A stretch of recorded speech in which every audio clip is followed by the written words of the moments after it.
PPP, EIDL, SBA loans, what can and can't you do with them, and what exactly are they? What's up, everyone? Welcome to the Fervent Four. Did you know that only 4% of businesses ever cross the annual $1 million revenue mark? I'm Zack Miller, author of Anomaly, and with me today, I have my co-host, Tim Ryan, lead man at StartWheel.org. Thank you so much for joining us. The Fervent Four is a weekly show each and every Thursday at 11 a.m. dedicated to sharing insights into growing a world-class business, no matter the climate. The Fervent Four is powered by the SBDC, which helps local small businesses grow through counseling and resources. If you're interested in learning more on how the SBDC can help your business, head to startwheel.org/weekly. Mike Austin has decades of financial and banking experience and is an expert in SBA loans. Welcome to the show, and thanks for tuning in. Hello. Hey, Zack. Hey, Mike. Hey, how you doing? Good. All right, so it's 2020, July 2nd, 2020. I think that as we do this, it's important to say the date often because things have been changing so much this year. I guess the first question I have is, it's July 2nd, 2020. In your banking history, in your financial history over the last decades, has there been anything so unknown that you can recall as 2020 in terms of financial and business terms? This is unprecedented in my almost 4 decades of doing small business loans. Keep in mind that typically with SBA loan programs, it takes the agency 6 to 12 months to roll out a new set of guidelines. The PPP program was stood up in about a week's time. And unfortunately, the first efforts at the program showed the rapid rollout. And the EIDL program was a modification of a long-standing physical disaster loan program. And the first rollout of that program had a lot of the same problems that the PPP had. They've adjusted, or the SBA has addressed and fixed some of those, but it's a ever constant changing landscape we're dealing with. So it's a good thing that they were able to roll them out quicker than ever before, because a lot of people would say that government agencies typically take forever, like you said, to roll something out. So it was good that they could get it out, but then there's all these kind of asterisks next to it, I guess. Oh yeah, definitely. With PPP, there have been 48, not changes per se, but updates to the program that the SBA has sent out since it was first rolled out. So that gives you an example of how it's kind of a continuing work in process. And that's 48 in roughly 100 days. So you're talking about, I don't even know what to say to that. Like, that's just a ridiculous stat. Yeah. And I'm trying to keep up with all those changes so we can let the members of our network, the SBDC network, know what's going on so we can better advise our clients. Well, and that was one of the things that was tough. Like, we've wanted you on for weeks, but it was like, can we do this at a time when we have a little bit better known? and then you told us just a couple seconds ago that a lot's changed in the last 24 hours. So it's everything we were going for is already like thrown out the door. Yeah. So. When we first started talking about this, we picked this date, I think in part because the PPP program was going to end as of June 30th. So then we could talk exclusively, if you will, about the forgiveness process. Well, guess what? Congress has come out in the last 2 days and approved an extension to the deadline till August 8th. It has not been signed by the president yet, but it's anticipated that he will sign it. Meaning people can still apply for another 38 days. Is that? New applicants will be able to apply through August 8th. Yes. If once the measure's signed. So based on that, companies that have not applied for PPP, would you recommend that they do so? In most circumstances, yes. There might be a few odd situations where it doesn't make sense, but I think the PPP will continue to go through changes. But I think it's well recommended that people take another look at it if they haven't applied already. And what if they've applied and were denied? Are those companies able to reapply?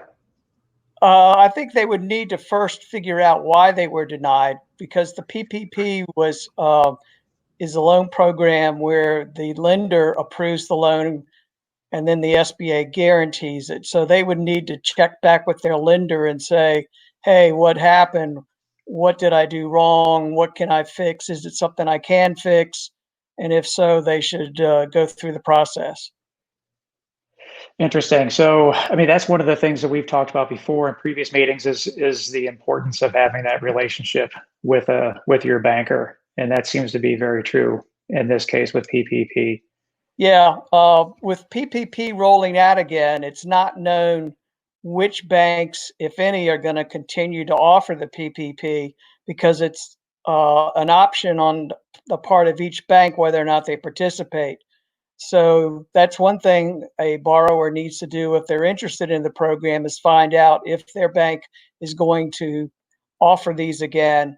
And if not, they need to kind of check in the market and see if there are other banks that are doing it. And also, they may want to go to the internet and look at some of the fintechs that have been pretty active in the PPP world since they were permitted to get involved about 6 to 8 weeks ago. Roughly how much money is still available? Because that last time I checked, it was multiple billions. Oh yeah, when the program uh, went into sunset on the 30th of June, there was approximately $130 billion left in the program, which is one of the main reasons why Congress said, hey, let's keep the program viable, because they didn't have to provide any more funding for it. One of the things that I scratch my head about is what's the incentive for the banks? So you said some banks participate, some banks don't. What are some of those determining factors as to why a bank would participate versus opt not to? Well, when the program first rolled out, one of the biggest pluses for banks is they were going to receive fees from the SBA for processing the loan. The fee, I don't remember the exact sliding scale, but it was an inverse fee schedule related to the size of the loan. The larger the loan, the smaller the fee as a percentage, but in actual dollars, it was greater than the smaller loans. But a lot of banks have come to realize that as they say, the devil's in the details, and where the SBA has kind of really put the burden on banks is on the forgiveness side, that the requirements the SBA has put in place for debt forgiveness under PPP, which is very unique. The review requirements for banks are pretty stringent right now. So as long as those are in place, a lot of banks are going, we put out all these SBA PPP loans for our customers and new customers, but now we got to get back to making sure that they're eligible for forgiveness. And that's going to be a very time consuming process for a lot of lenders. So that's why I think a lot of banks are saying, yeah, we've got enough on our plate. Let's not reopen it. And is that what makes this, the triple P, so unique, is that there is forgivable aspects of it where, if you were to get other types of SBA loans in the past, it was basically just another traditional loan, just guaranteed through the SBA. Is that the biggest thing that you're seeing out of this? Is that because things are forgivable and it's that world that most people are interested in that, or is there something else? Now, that's the biggest unique feature to this program, is that it is forgivable.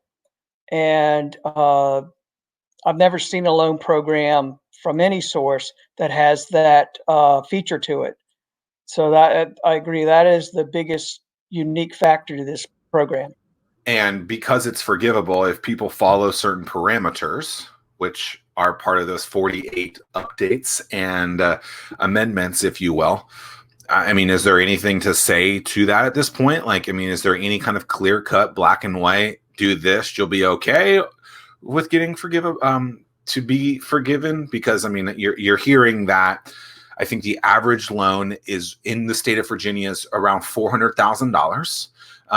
If I remember the last time I looked at that number. So that's a good chunk of change. That basically to some people would be free money. I know it's not free money, but it could be.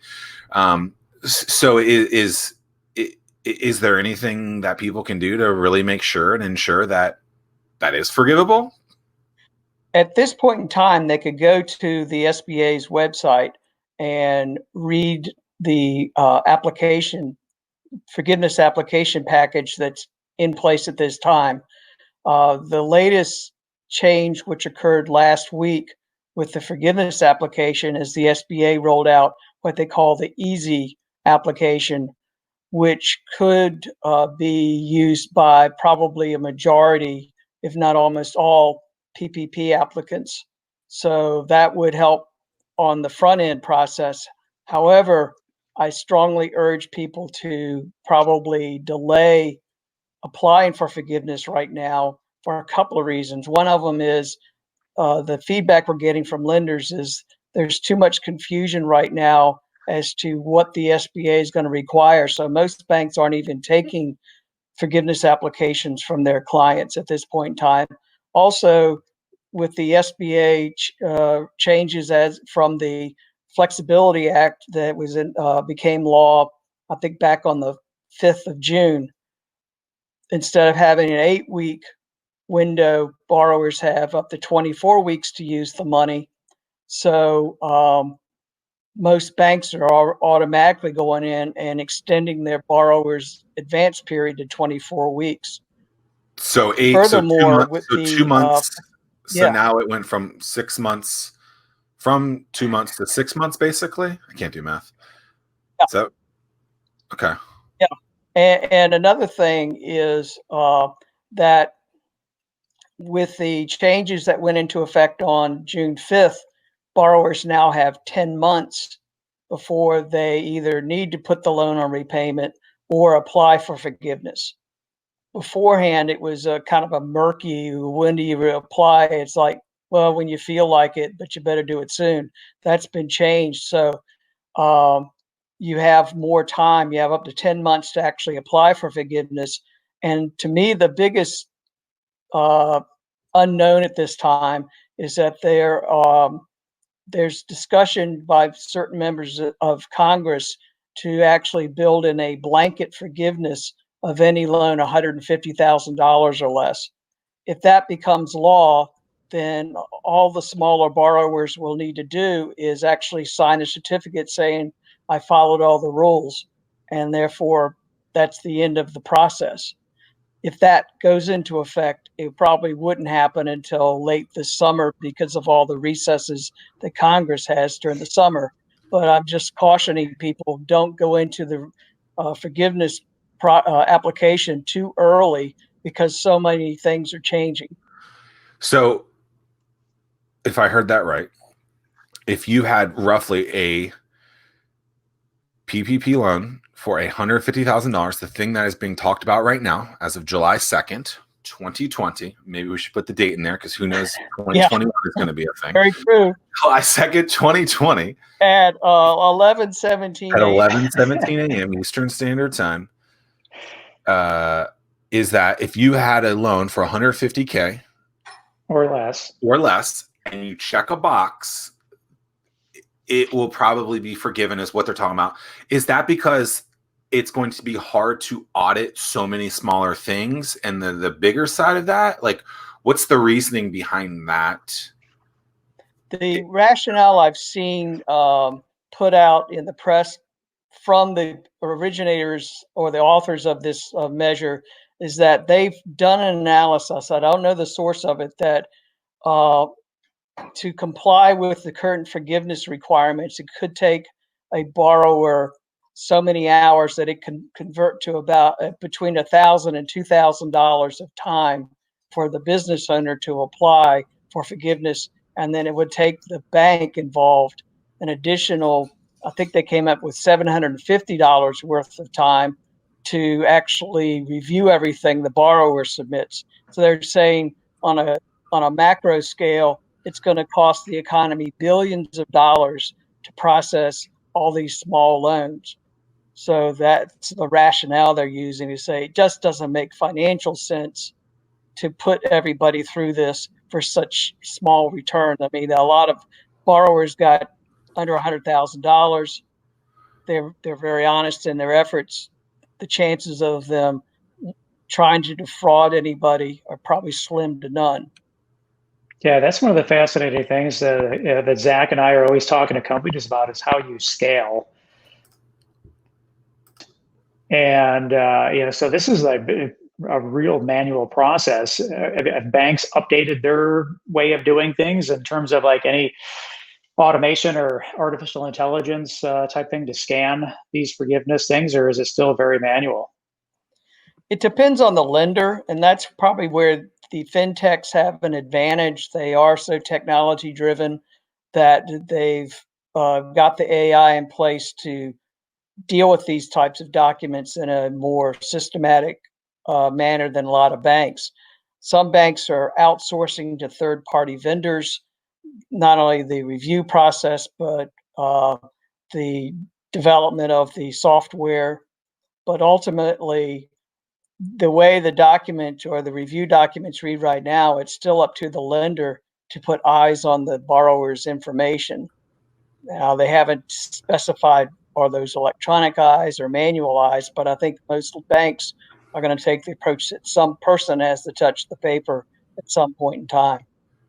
Okay, we know the date, July 2nd, 2020. Like, it seems in some instances that banks are kind of like schools and really behind. Why is that though? Like, it's like, why is fintech being able to like handle stuff like this and banks just aren't up to par yet? Like, what, like for the person who doesn't understand, like what requirements are a bank in their kind of procedures and policies that they're required to do that it seems like to the layman should be something very simple? I think a lot of it has to do with some of the traditions you find in banking that, you got to consider the cost of scaling this up throughout an entire banking system. That a lot of banks just don't have the financial resources to put towards the technology platforms necessary to pull this off. Where the fintechs don't have the overhead, they don't have multi-branch systems, they don't have the personnel levels that banks have, so they're much more nimble, if you will, in responding to these situations in a technology platform versus what banks run into. Gotcha. Okay, so we got a question from Bill Black. It says, I'm a single owner LLC currently. I take pay as I don't know why I can't read right now. I take pay as owner draw and not a scheduled salary. I was told by my bank I did not qualify because of the way I take my pay, probably because it's through a draw and not through the normal payroll system. Is there a way to apply for the PPP given my current situation? I really think they need to revisit that with their lender because the advice we're getting on sole proprietors like this are a unique situation. And at first, the SBA, when they built the PPP platform, they really didn't do a very good job of providing guidance to lenders on how to address the question of sole proprietors. They've now come back, and that's part of the 48 changes or recommendations, if you will, that they made. They've given lenders more guidance as to how they should assess sole proprietors and people like that, independent contractors. So I would recommend that the person goes back to their bank and say, is this still the case? I think the bank may be misreading some of the guidance from the SBA because they're supposed to be focusing on the historical financial results of the company to determine, whether or not, how much they should qualify for. They're not going to get a lot if they're a sole proprietor because the PPP is driven by the number of employees. So at the most, you're not going to get a whole lot of money from the PPP, but it's better than getting none. So how does this individual and others that are in this kind of same scenario handle this with the comment that you made before of it seems like a lot of banks aren't doing anymore and that you're going to have to go to the fintech? Well, that's one thing they should find out too, is when they talk to their bank saying, okay, you turned me down, the rules may have changed some. Have you looked into this? And then also ask, oh, by the way, are you all going to reopen your PPP portal? They may be able to find out independently by going to their bank's website and seeing if, in fact, they've reopened the PPP portal. And if not, then they should probably, I would recommend they go on the internet and do a Google or other search to find a fintech that is willing to look at it and go that route. So one of the things that you brought up was number of employees. That's another popular question topic in terms of, can you explain a little bit in terms of number of employees when you applied versus the number of employees when the period ends, and that it has to stay the same? Can you explain that a little bit further? Yeah, that's a common question, and the SBA is kind of morphed a little bit in that respect. Initially, the program guidelines said the whole idea of PPP was to provide income replacement for an employer so that they could maintain current salary levels and current personnel levels. And then they came back and said, okay, we're going to create what they call some safe harbors. And one of the safe harbors on the forgiveness side was, they said, okay, if you can't bring back employees, you've got a 25% wiggle room, if you will, both on salary and personnel. That is, long as your personnel or their salaries didn't drop by more than 25%, you could still get, full forgiveness. And they've come out recently, as of June 5th, with a new safe harbor that says, and oh, by the way, if you were closed or your business was prevented from reopening at full size or whatever because of a government mandate related to COVID-19, then there's a safe harbor there as well. And in addition, the extension of the advance period from 8 weeks to 24 weeks, part of the idea is that some businesses got out of the gate, if you will, and reopening slower than they originally anticipated, and therefore they could have more time to try to build back within that their pre-COVID employee levels and income levels. So there are other parts to that, but that's the basic information on that. How do you stay up to date with all this? I get up early in the morning and start reading. I spend 1 to 2 hours a day minimum reading government guidelines as well as third-party input. Lucky you, and lucky Yeah, us, lucky me. And it harkens back to my old SBA days, because that was critical as an SBA lender, is to keep up with everything that they did on their standard loan programs. We're starting to see some local businesses open due to phases, open in different and unique ways. I'm a huge amusement park fan. I know Tim is a fan of Busch Gardens at the least. I guess, do you like amusement parks, Mike? Yeah, they don't like me so much, but I like them. Okay. So you're starting to see now businesses that are looking at some of the mandates and then pairing that with what their capacity and kind of financial projections could be. And they are kind of hitting a wall and saying, no, we're not going to open because I guess they're not at their profitability mark or something like that. Right. If a business came to you and said a scenario like that, doesn't have to be an amusement park, but they're trying to figure out the potential in there versus the mandated issue of capacity, how do they figure out that number to see kind of profitability and stuff like that? Because it's interesting to me that you got these huge businesses that are sitting there going, we can't do this. We need, and the answer is probably they need 10, 15,000 people in there to really make some cash because they're trying to make some money back. But how do you figure out that kind of that number of where you really need to be successful? And I don't think it has to be COVID or not, but like, how do you figure out kind of that profitability number? Well, a lot of businesses, when they got started or before they commenced operation, developed some projections that said, okay, here's my best case scenario. This is what I think I can do.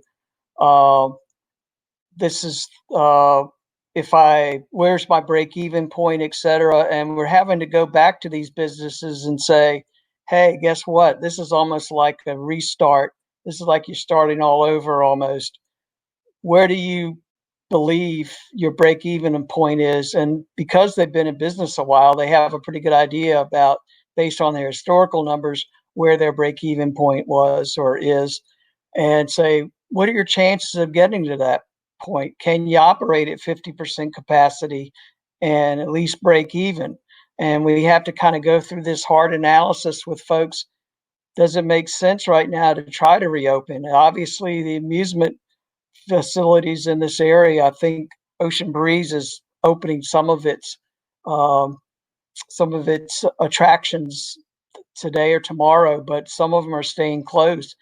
Hopefully they've done the analysis and said we can operate and stay open based on these lower lower customer levels. But obviously Busch Gardens and others said we just can't make it work.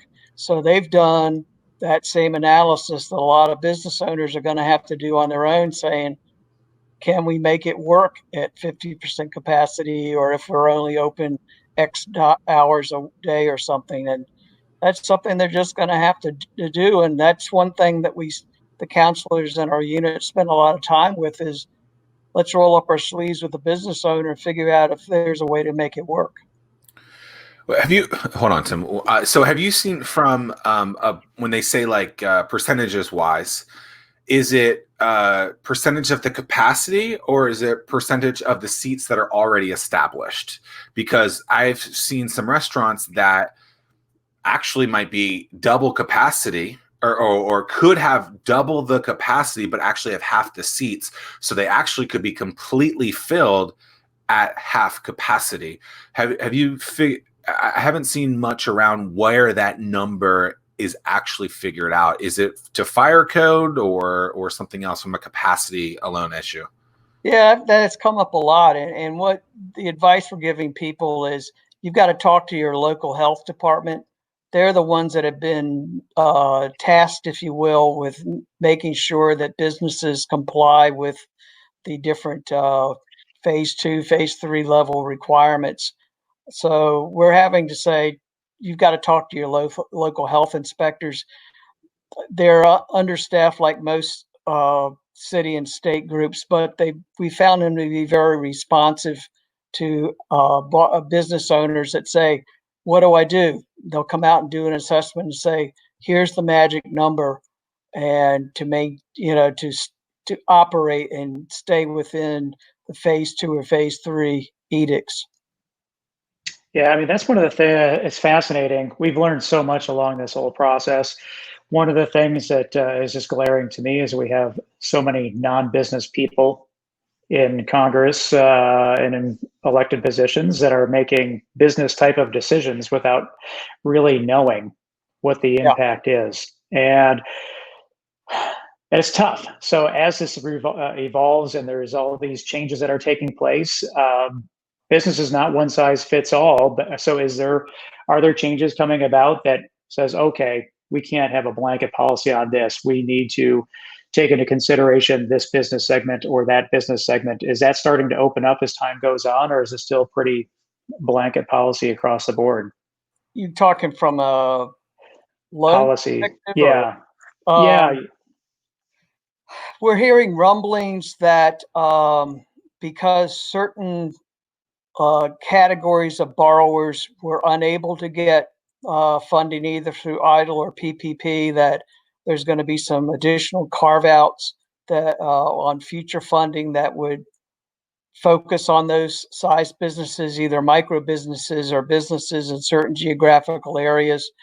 But you're right, you could tell when lending policies are written by politicians and bureaucrats, they don't always seem to grasp what a business owner really needs. It's yeah. I mean, it's a challenge, and so what What advice do you have? Do you have anything that you would give to these people in terms of they're stuck? What as a banker, what would you suggest? I would suggest that they continue to research any and every avenue they can think of, because periodically grants will pop up out of the ground that nobody knew about. So by going on the internet, you might be able to find either a unique loan program, kind of like a niche program, or some kind of grant that popped up out of nowhere. Uh, I think that Google announced one, I believe, yesterday for women-owned, minority-owned businesses. Usually the grants don't provide a lot of money, but it's better than nothing. So you just got to keep your ear to the ground, so to speak, as a business owner, and talk to other businesses in your industry. If you're part of an industry group, find out from them what's going on. I know the restaurant industry is really trying to band together and use their lobbying efforts, if you will, to influence how Congress rewrites future legislation. It's a constant process. A lot of people in a lot of businesses right now are struggling or thinking about, do I innovate or not? Do I do something that is not what was pre-COVID? Are you seeing that the financial industry is agreeing with a pivot, if you will, or a shift in their business and kind of endorsing it and getting in with that? Or is that something that from historicalness that they want to see that business stick with that and move with the and not move with the punches, if you will? That's a really good question, and we have spent, I'll say we, particularly Jim Carroll and I, have spent a lot of time trying to figure that out. We are in the process, and we've already started contacting lenders in our market to say, okay, once the disaster money either goes away or however it happens, or you're no longer eligible, what avenues are available? Because my fear as an experienced lender is that banks are going to use the old idea, well, look at your financial performance the last 6 months. How can we make you a loan based upon that? And so lenders tend to crawl into their conservative bunkers when there's economic uncertainty, and there certainly is a lot of that right now. So my concern is that as businesses try to pivot or recreate themselves or whatever, that they're going to run into challenges from their uh, from the financial institutions that are going to go, like said, hey, this is great, but we can't make a loan to somebody that's going to go totally online versus on, stores and things like that. So that's yet to be seen. We're diligently to figure out if there are lenders in our market that are already saying, hey, we know we've got to stretch a little bit right now to get the economy going, restarted, but we haven't had much success in getting that pulled together yet, but we're still trying. Banks typically, if you're trying to, so let's paint a scenario. So a business is getting started and they, for whatever reason, have heard that to start the business that you go get a loan for that business. Right. And they want to open up, and then they get to the bank and the bank says, give me your 3 years of financials for the time that you've been in business, yet that business hasn't opened. First question, I guess, is why are banks looking at 2 to 3 years of financials? And when a company comes to you that is looking for funding and they think they're getting a bank loan, what do you kind of recommend them to do as another thing, knowing that a bank typically isn't going to fund a true startup, if you will, or small business that has no financials, hasn't opened yet, even though they need money? Well, that's one of the reasons why I enjoyed much of my time doing SBA loans, because SBA loans enabled borrowers and lenders alike to provide funding based upon what's possible rather than strictly on what's happened historically.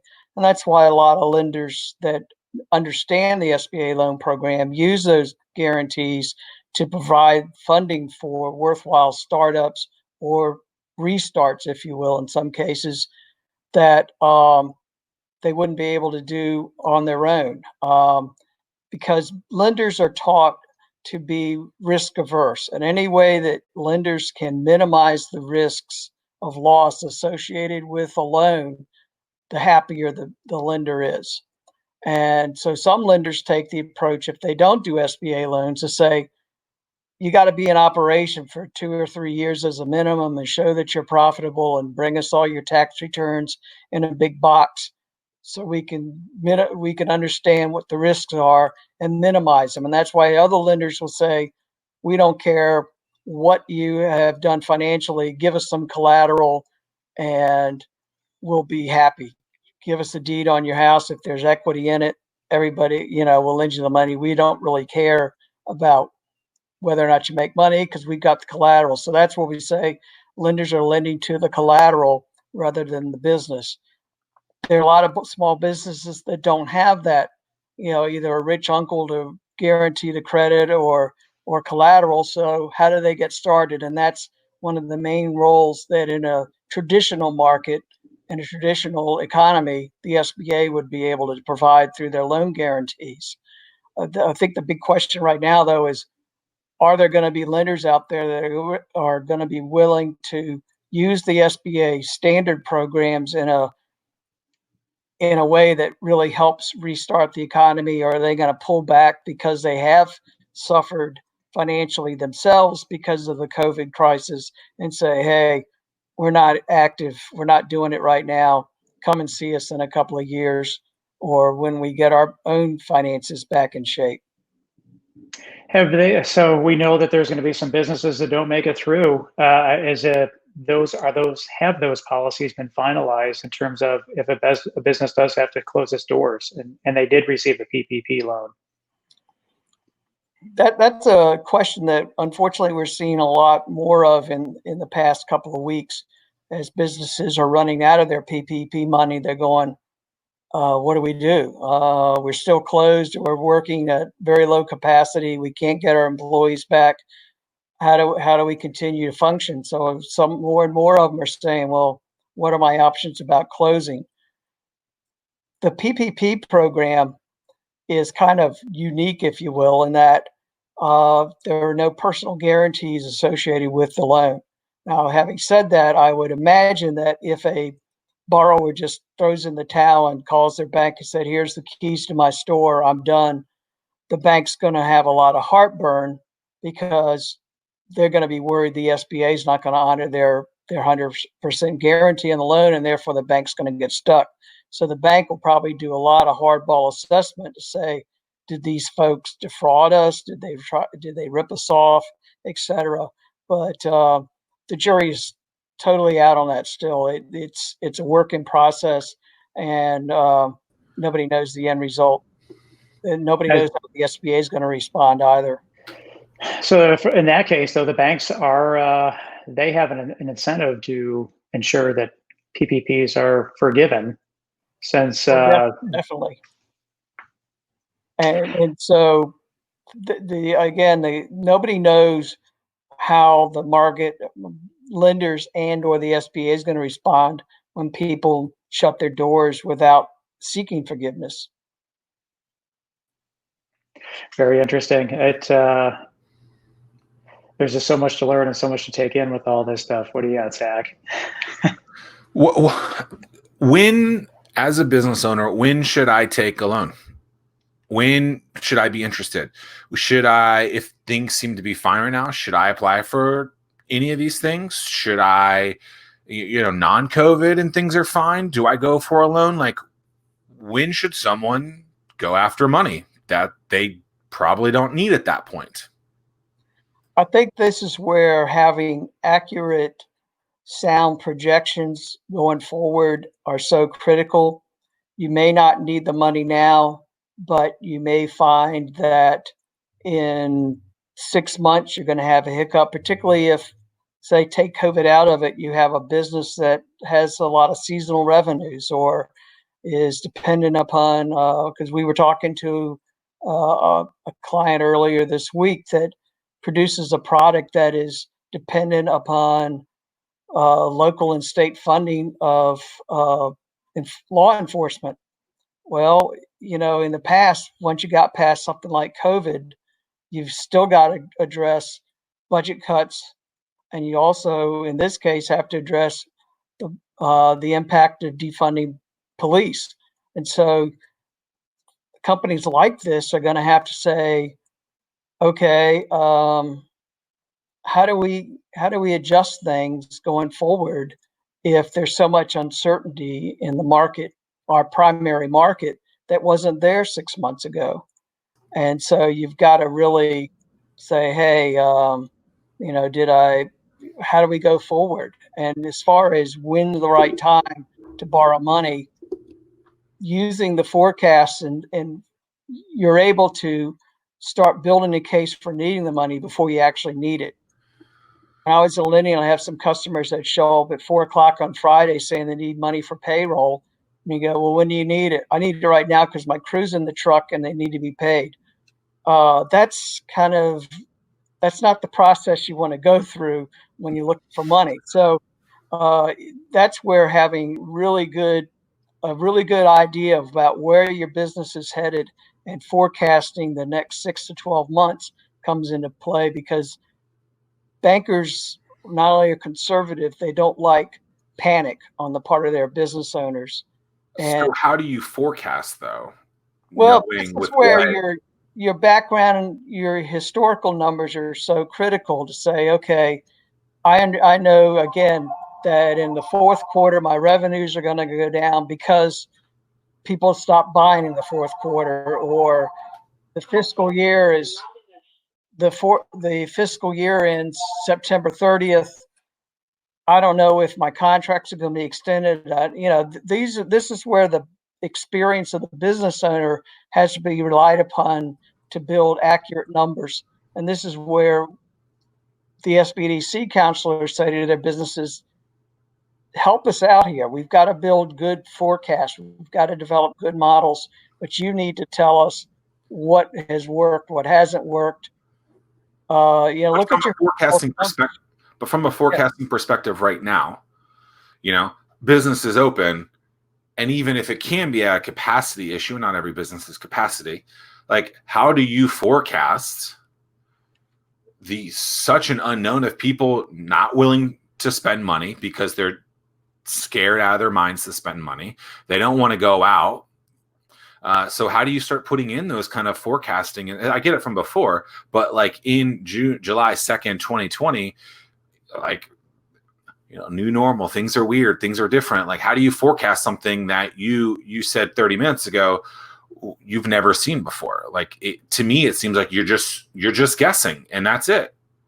Well, yeah, you could call it guessing, but it's more Educated guessing, a hypothesis. I learned that in third hypothesis. Grade. That's a good word. But you want to. There is a element of the unknown, obviously. But this is where, and there always is, I guess, right? There, anything could ever happen, right? Right now, if you're part of a industry group, they can give you a lot of insights as to what's going on in other parts of the country, what's going on with other businesses. The past can typically be a good basis to build the future on, but these are uncertain times, to say the least. So you're going to have to say, as a business owner, this goes back to the whole idea of, can I operate profitably, or at least break even at 50% capacity, 30%, 80%? And this is where a lot of particularly folks in the hospitality industry are really, really struggling, is that, can they make it work at 50%? And some are saying, yeah, if we do this and we tweak that, we do more takeout, we do this, it might work. Others are going, forget it. This ain't going to work. And that's particularly true of a lot of the high-end restaurants. You've seen a lot of what they call the linen tablecloth restaurants, particularly in New York, are saying, we're not going to reopen. We just can't do it. So these are some of the industry statistics that you got to be able to pull in. And that's what we really stress with borrowers, regardless of their industry, is try to find out what other companies in your industry are doing, or other companies in your geographical area are doing. And this is where the advent and growth of the internet has been so helpful, is because in the past, you didn't know all this information immediately. It took months or years sometimes for people to find out what was going on elsewhere in the country or even in their own market. With the although social media has some downside to it, obviously, there's a lot of different avenues electronically to get information sent out that weren't available a few years ago. It certainly is a bit of a roll of the dice, but that's always been true with businesses that wanted to get started or wanted to grow. It's just, again, that you're right. The challenge is, with so many unknowns, how do you figure out the numbers? But you just do as much homework as you can, and that involves talking to other people in your industry, doing as much research as you can. What's your insight on commercial real estate right now? I mean, these guys are taking it in the shorts. Is there any programs, or do they qualify for PPP if they're sitting on all these different properties? The only way that they could apply and qualify for PPP, but it's going to be driven by the number of employees. And a lot of these real estate investment companies, their employment base is somewhat small relative to their revenues. So I have not seen any wide scale, not so much bailouts, but assistance to firms in this industry. I think a lot of the companies are going to either their bondholders or their banks and saying, you either got to help us or we'll hand you the keys. But there's still some fundamental shifts out there that are never going to change or never going to recover from. For one, I think that regional malls are really in trouble, because a lot of this businesses that operated in those storefronts that are still in operation are finding out that they can operate online or do other ways of getting their products and services out without having to have a storefront.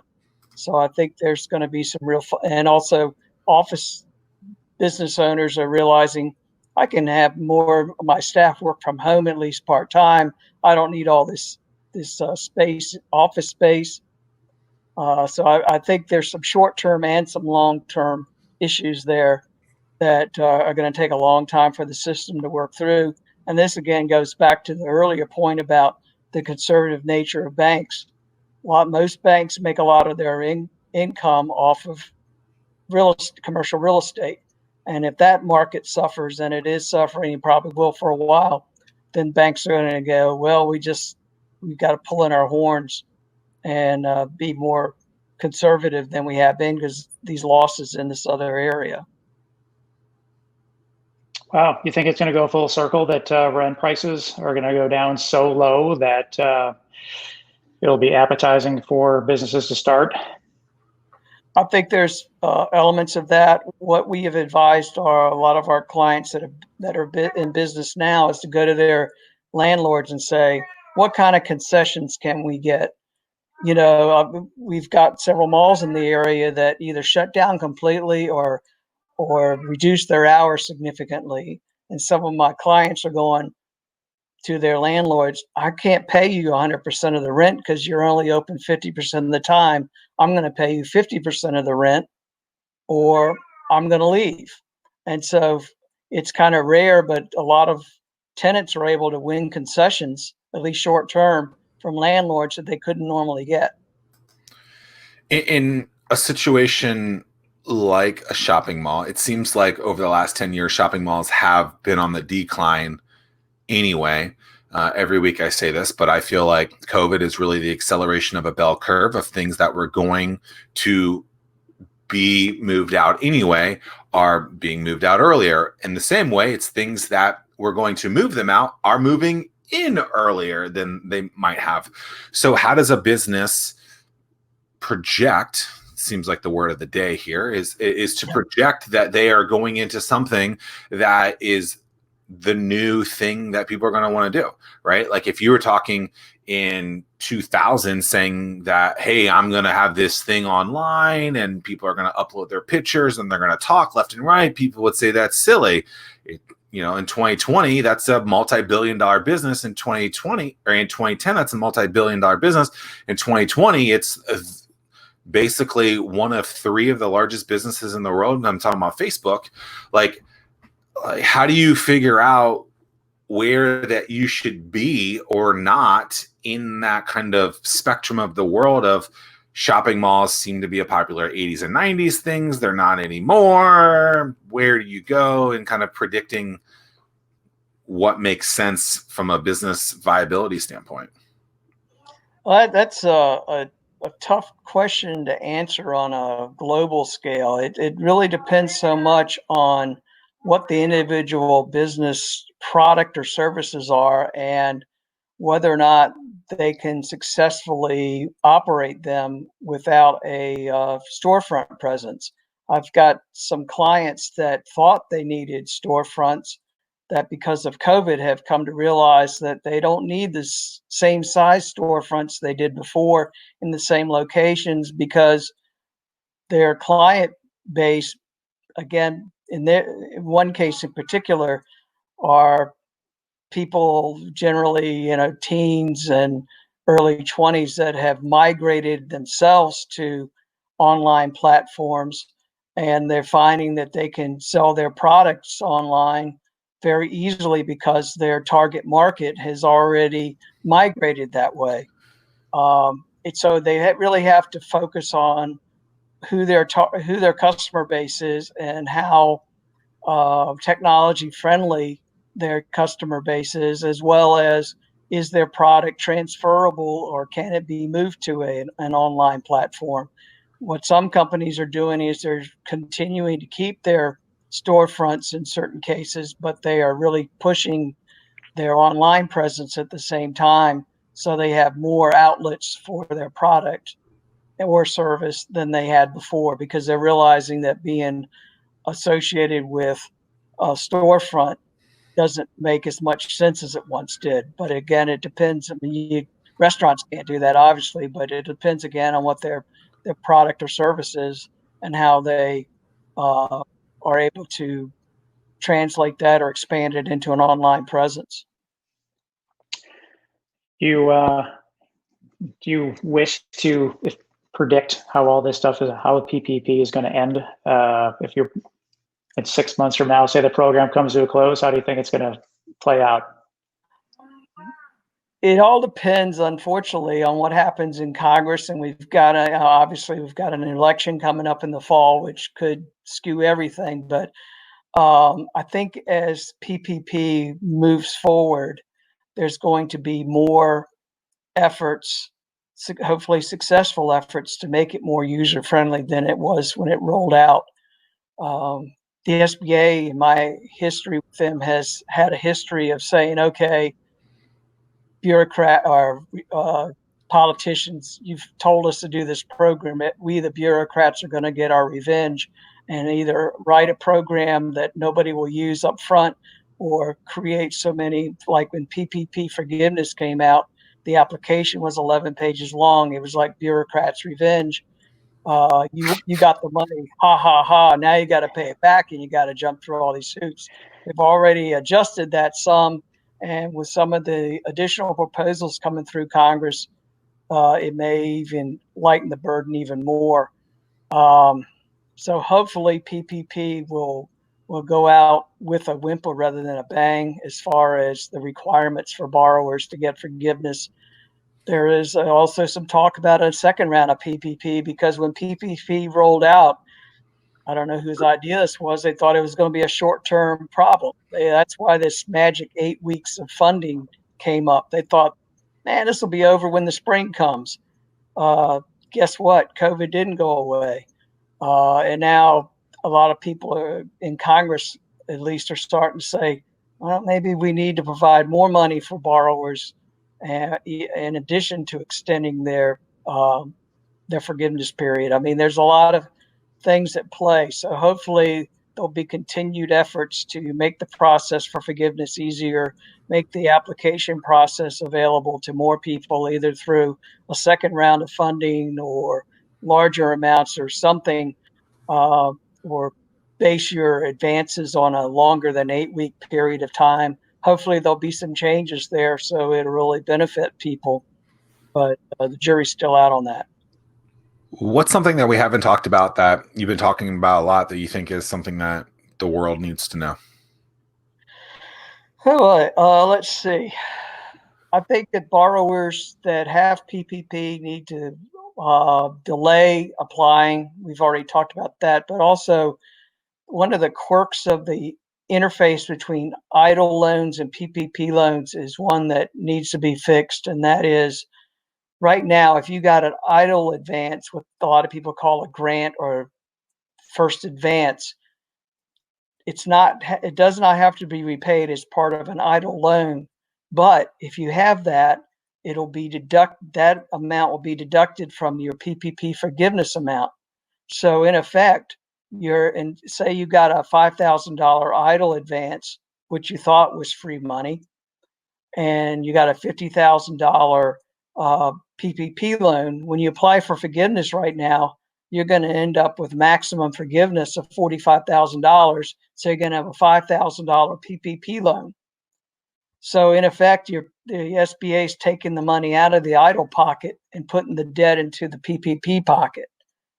That's a little known wrinkle that has been discovered, if you will, in the last couple of weeks. Those are just a couple of things that come to mind. Do you think they'll address that wrinkle? Yeah, there's some talk about it, but again, it goes back to, is it something that can be changed by a policy update, or is it something that has to be changed by legislation?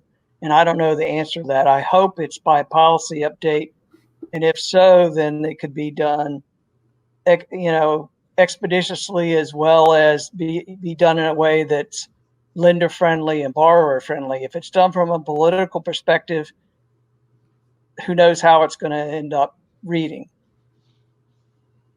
Yeah, I mean, it's tough because when all this stuff was initiated and released, I mean, it was a sprint. It was a mad dash to get applications in as fast as you could, or else you would lose your opportunity. Right. And yeah. Now we're left holding the bag, not knowing what to do. Yeah, and I both on the borrower side and the lender side, which I think is one reason why when the program went out of business, if you will, on June 30th, that there was so much money left over that a lot of borrowers said, I don't want to get involved with something like that. I don't want to end up with a loan. There's too much uncertainty. I read about all these big businesses that are in trouble financially. You read about fraud. So a lot of small business owners just said, I just don't have the time. I'm trying to keep my doors open. I don't have the time to figure out if this makes sense. Hopefully with this extension, some of those will go back and revisit it and say, yeah, it makes sense because I've got, in effect, to the end of the year to figure out, how to use my money. When someone says have a relationship with a banker, this is something that I think is incredibly important. They don't mean go to your local bank, to a big bank, and just open up an account. They mean far more than that. I believe they mean to have a relationship with an actual dedicated person that you know by name, that if you walked into a branch could know them. If you emailed them, you would know their actual name instead of just like info at whatever bank. How does one, I think you agree with me on that, but how does one establish that relationship with a banker so that when things like this do occur, or so that they want to get better with their business, that they have someone on their side? How does someone start to create that relationship with an actual banker? Well, that's a good question. One of the challenges that a lot of small business owners are going to face now is if you walk into your local bank, particularly if it's a regional or national bank, you're going to be talking to a person that can help you with questions about your checking account, et cetera. But when it comes to the loan side, the process they have in place is either going to be automated, that is going to be online, or is going to be centralized to the point that the person you're talking to in the branch really has no impact or input into the loan decision process. So I'm not saying you automatically therefore need to go to a local bank, that et cetera, but that's going to be the challenge I think a lot of small business owners have, and they have had, particularly with the COVID related financing, is the people making the credit decisions are not in the branch level. The branch people have very little, if any, input into it. And to get to a commercial or business banker, you have to be a certain size business. And a lot of these micro businesses that we work with are not large enough, nor that they have the time to try to figure out how their bank operates. So they really are at a loss when this kind of situation comes up. And that's where we try at the SPDC to help out, saying, okay, this is the reality you face because you're dealing with this particular institution. These are the realities you're going to face in working with them. We're not trying to pass judgment on particular lenders, but we're going to say, this is what you're going to have to expect. You're going to have to conform to their requirements, and rather than the other way around. And this is one reason why I think fintechs have become so prominent, is because the personalized nature of banking has changed so much. Yeah, they don't care. That why not go to a fintech? Why not go to a place that's in Ohio or somewhere else? Because it's all vanilla, and the banking industry's kind of done that to themselves. And from a banking perspective, one of the C's is character, right? And so that character is by having a relationship with someone, and the banker, lender deciding whether or not they think they're credible, basically. Yeah, and that's where the character lending has impacted some particularly idle borrowers, but also some PPP borrowers, as they've been declined because of credit issues. And particularly with PPP, it's hard to understand because there's no personal guarantees on a PPP loan. So why is personal credit an issue? Well, credit is you mentioned character. Personal credit is the way that lenders, including the SBA, assess the character of the business and the borrower. Rightly or wrongly, that's the connection they make. If you pay your personal bills on time, the SBA and lenders say that you've got acceptable character. If you don't pay your personal bills on time, then they say you lack character. So that's unfortunately how the personal credit kind of bleeds into the whole process for small businesses. And we've had, again, borrowers that applied for PPP and got turned down because one of the PPP application questions is whether or not you're involved in a bankruptcy. And I had one case where it was two siblings that co-owned a business. One had okay credit, the other was in a Chapter 13 bankruptcy. They got turned down for a PPP loan because of the active bankruptcy. Even though the credit was not, you would think it shouldn't be a factor because there's no personal guarantees. The lender decided that they wanted to assess the character, and the SBA assessed character by the active bankruptcy, and therefore they were not eligible. Wow. Yeah, can't make this stuff up. Is there anything that the world needs to know July 2nd that you think is on the horizon that we haven't talked about? Look for more changes to PPP. We've talked about some of them, but the House is still kicking around the HEROES Act, which would open a whole new round of PPP funding. There's also talk about a P4 rather than a P3, which would reopen the program. So borrowers, what does the fourth P stand for? I don't remember right now. I'm lucky to remember one P, but it more or less gives more flexibility to people applying for the PPP. Powerful, I bet. Yeah, powerful. There you go. So just keep your eyes and people need to keep their eyes and ears open to what's going on with changes, because to me the PPP is so unique because it could, hopefully if they address the societal question, could be totally forgiven. That's pretty much unheard of for lenders, even the SBA, to talk about forgiving debt, and keep looking for grants. Yeah, and there are grants everywhere too. There's people coming out. There's individuals that are coming out, giving out grants, and yeah, I definitely think that's something that more people need to be looking at. Yeah, they're smaller because they're trying to give it to more people, but Right. you know, $5,000 to pay for something, 10 grand here. I mean, that can be very valuable to many, many businesses. Tim? Yeah, one quick question. Is there any word is it the Explore America tax credit? Has that been finalized or been approved? Do you know of, Mike? I haven't heard if it's been approved yet. I know it's been talked about, but I don't think it's become law yet. There are some CARES Act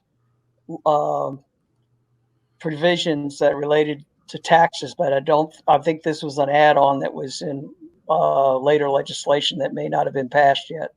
Got it. I was just curious if there was anything, if it was approved, if there was anything that businesses needed to do in order to set themselves up to receive visitors. But I guess we'll discuss that once it's approved. Yeah. Or if it's approved.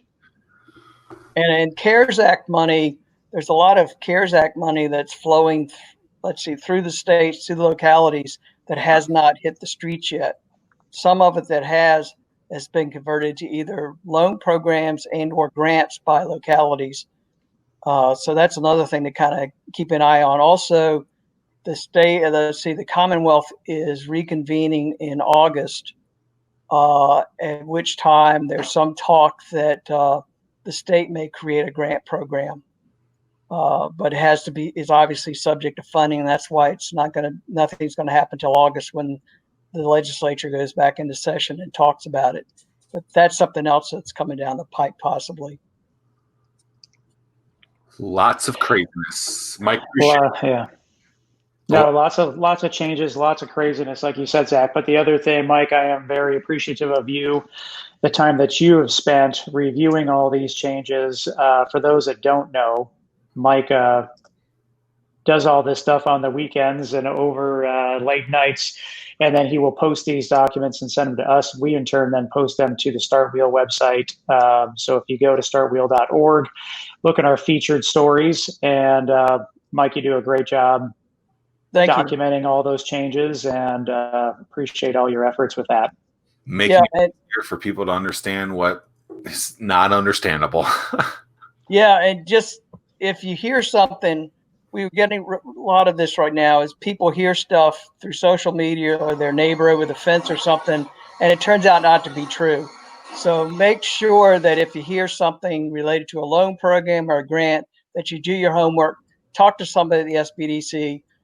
A lot of times I get questions fed. I don't know the answer right away, but I'll research it and find out whether or not it's true, because that's what we're here. We're here to provide unbiased information to as many people as possible.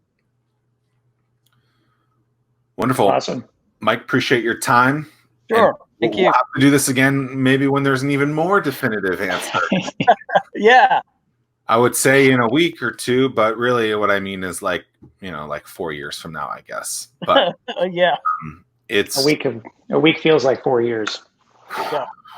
Stay cool out there, and appreciate your time helping us out on the July 2nd edition of figuring out what in the world is Triple P going to do for the world. So appreciate your time. Until next time, have a wonderful 4th of July. See you guys next time. Thank you, Mike. See you, Tim. Thanks, Mike. See you guys. Thanks. Bye.